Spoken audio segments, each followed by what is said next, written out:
Brought to you bye रजनीगंधा।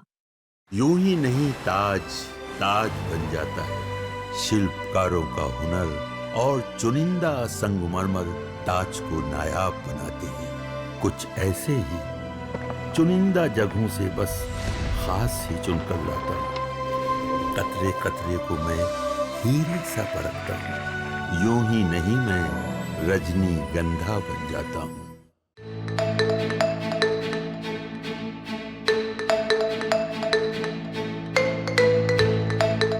सहारा group की कहानी हमेशा से विवादों और चर्चाओं में रही है। एक वक्त था जब सहारा इंडिया को गरीबों का बैंक कहा जाता था।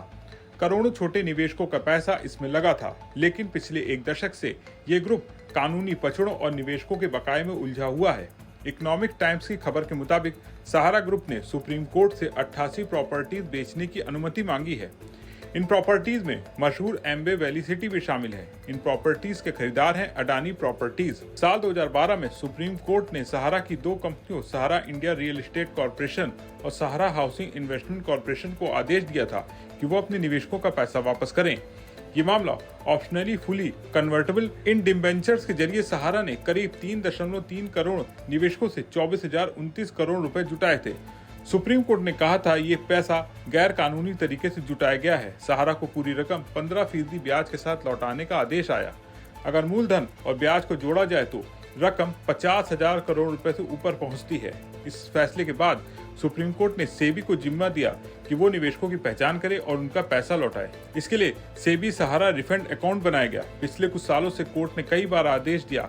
मार्च 2023 में 5,000 करोड़ रुपए सहारा की कोऑपरेटिव सोसाइटी निवेशकों को लौटाने का आदेश हुआ। सितंबर 2025 में इसी तरह 5,000 करोड़ रुपए वापसी का निर्देश दिया गया। लेकिन असली चुनौती ये रही कि निवेशकों का डेटा अधूरा था या विवादित रहा। सेबी की रिपोर्ट के मुताबिक कुल दावों के मुकाबले रिफंड बहुत कम हुआ।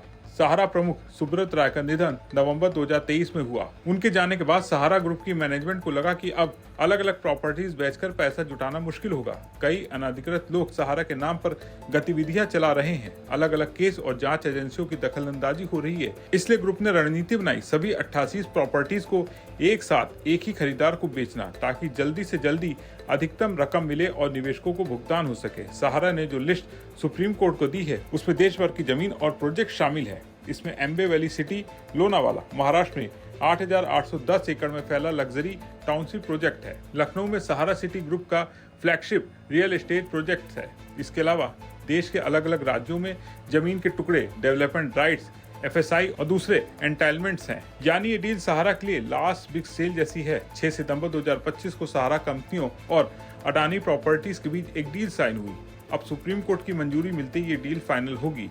अब सवाल ये कि अडानी क्यों खरीदना चाहेंगे। एम्बे वैली जैसे प्रीमियम एसेट ये किसी भी बड़े रियल एस्टेट प्लेयर के लिए गोल्ड माइन है। पैन इंडिया लैंड बैंक सहारा की प्रॉपर्टी देश भर में फैली है। अडानी से अपने इंफ्रास्ट्रक्चर और रियल एस्टेट कारोबार में जोड़ सकते हैं। सहारा ग्रुप का ये कदम उनकी 45 साल की पुरानी यात्रा का आखिरी चैप्टर हो सकता है। एक ओर करोड़ों निवेशक अपने पैसों की वापसी का इंतजार कर रहे हैं, वहीं दूसरी ओर अडानी ग्रुप के लिए सौदा एक बड़ा अवसर है। आपका इसके बारे में क्या सोचना है? अपने विचार कमेंट बॉक्स में जरूर लिखें। वीडियो पसंद आया हो तो इसे ज्यादा से ज्यादा लाइक करें, शेयर करें और बने रहें विस्तक के साथ।